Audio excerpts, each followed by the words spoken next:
Assalamualaikum, salam sejahtera. Saya Khairul Anwar bin Sulaiman and kami punya tajuk Study of Bandwidth Measurement Technique in Wireless Network. So, go to the introduction first. So, what is bandwidth? Bandwidth is measured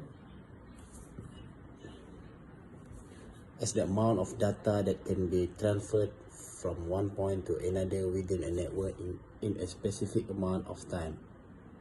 So typically, bandwidth is expressed as a bit rate and measured in a bits per second. So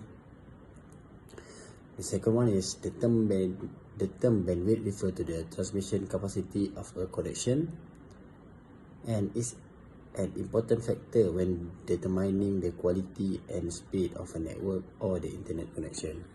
So, in other words, bandwidth ni satu benda yang kita classify sebagai kelajuan lah sebenarnya. How fast sesuatu data, kalau data boleh transmit, sebenarnya itu kalau dari segi data lah. Tapi kalau bandwidth ni dari segi networking lah. So the next point is, what is wireless network? Wireless network is a computer network that use wireless data connection between network nodes. Wireless networking is a method by which homes, telecommunication networks and business installation avoid the costly process of introducing cable into a building or as a connection between various equipment locations. Example of wireless network include cell phone networks, wireless local area networks, wireless sensor network and satellite communication. So wireless network ni, kalau dari segi bahasanya, wireless ni benda yang kita tanpa wire lah. Dia menghubungkan network tanpa wire. And before this, networking semua kita guna LAN kabel kan. Tapi sekarang ni benda ni semua dah wireless lah. So benda yang kita tak nak, yang kita boleh avoid dari segi cost adalah kabel lah. So how to measure? It can be measured by using bandwidth measurement tool. Nombor satu, packet rate method. Nombor dua, packet gap method. So packet method kita mudahkan. It also called self-introduced congestion.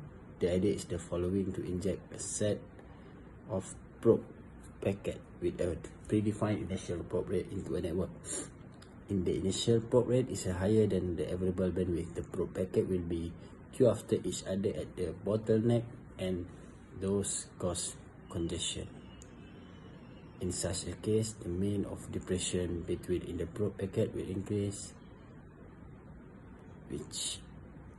Which comes first lah. There exist several tools that exploit this phenomenon. Satu, pack lab. Dua, pack chip. Hi everyone, Assalamualaikum. My name is Muhammad Netrin. So I continue to explain about buffload. Buffload is an implementation of the self-loading predict streams methodology. It explains about a sender transmit a packet train with a predefined probe rate to a receiver. So the sender time stamps the send time, while the receiver time stamps the probe packet reception. So the timestamp difference, defined as the one delay, or we can call it OWD, is calculated for each packet. Means D1, D2, D3 and so on. Okay, continue. If the initial rate is higher than the available bandwidth, the router queue will grow when the additional packets in the train are received to the router. Due to this fact, the OWD values will have an increasing trend. Example, D2 will be larger than D1. Okay, when the initial probe rate is less than the available bandwidth, the router queues will not grow due to the injection of the probe trains. Hence, the OWD will be less stable. Statistical tests are used to determine whether the OWD value are stable or increasing. So, by sending probe trains at different predefined probe rates, the available bandwidth is found by binary search. If the initial probe rate causes an increasing OW trend, the probe rate is above the available bandwidth. The probe train rate for the next train is decreased. On the other hand, if the probe train does not cause an increasing OW3, the OWD trend, the initial probe rate is less than the available bandwidth. In this case, the probe rate is increased. So this process is iterated until satisfactory accuracy of the available bandwidth is obtained. So next, we can use path chirp. What is path chirp? Path chirp is another tool that measures the end-to-end available bandwidth and exploit the packet rate method. Instead of sending probe packets trains, it sends chirps of probe packet. In the analysis, the probe packet sending time is compared to the queuing delay that arises when the initial probe rate is above the available bandwidth. So the queuing delay is derived from comparing probe packet send and receive times. Next, we can use another method, which is packet gate method. This method, when using packet gate models, the network topology must be known to some extent, usually the bottleneck link. Example, the link that determines the available bandwidth must be known. Further,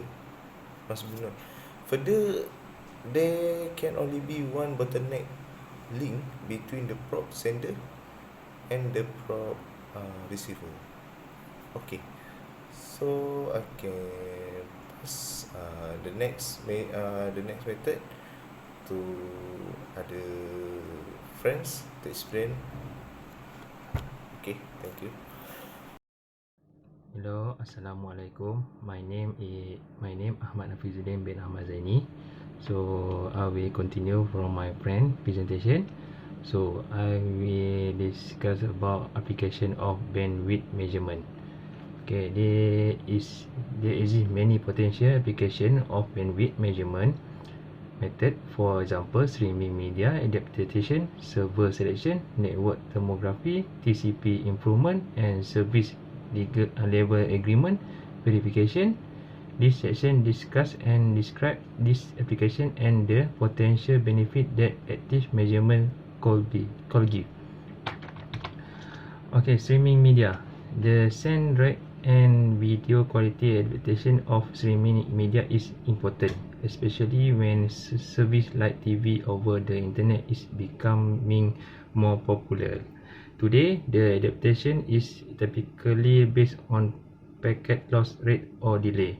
If there is a method to adapt in real time the sound rate and video quality to the available bandwidth, the problem of congestion in the network may be minimized. Next, server selection.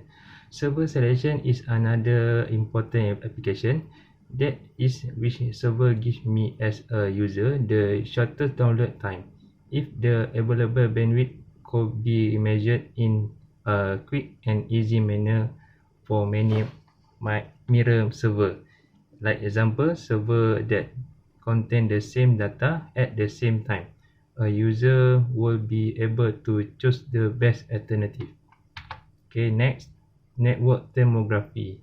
Network thermography is about trying to describe and map a network by actively measuring the characteristic from many endpoints at the same time. It is important to understand how available bandwidth bottleneck share between different end hosts, and to study how the available bandwidth bottleneck change and perhaps move to a different location over time. Network thermography is also interesting from a router perspective. If the router have a global view of the available bandwidth bottleneck, they may be able to route the traffic around congestion link. Okay, next, TCP improvement. TCP is a transport protocol that try to adapt the send rate to the current available bandwidth. Many TCP versions have been developed, each with its own specific twist. An example where active measurement technique have been adopted in found this work the startup algorithm. Usually the TCP slow start mechanism use bandwidth measurement technique. The available bandwidth is estimated using the trend of packet that flow from the sender to the receiver in the initial phase. Observe that the packet are part of the data is transferred. After just a few round trip time, the TCP has an initial value of the available bandwidth. Thereafter, the send rate can be adapted in the user TCP way. So, the conclusion. To wrap up the case study, it can be told that the bandwidth can be measured by some way. To avoid estimation delay and the effect of a random error in the wireless channel, we use a statistical measure technique in an iterative way. It is an estimation method which depends on the dispersion principle that use probe packet train for the measurement. Bandwidth probe is insert certain spacing between the packet train showing direct relation to the gap packet pair. Bandwidth probe is able to deal with the contending traffic, interference, and mobility more efficiently. So that's all from us. Thank you.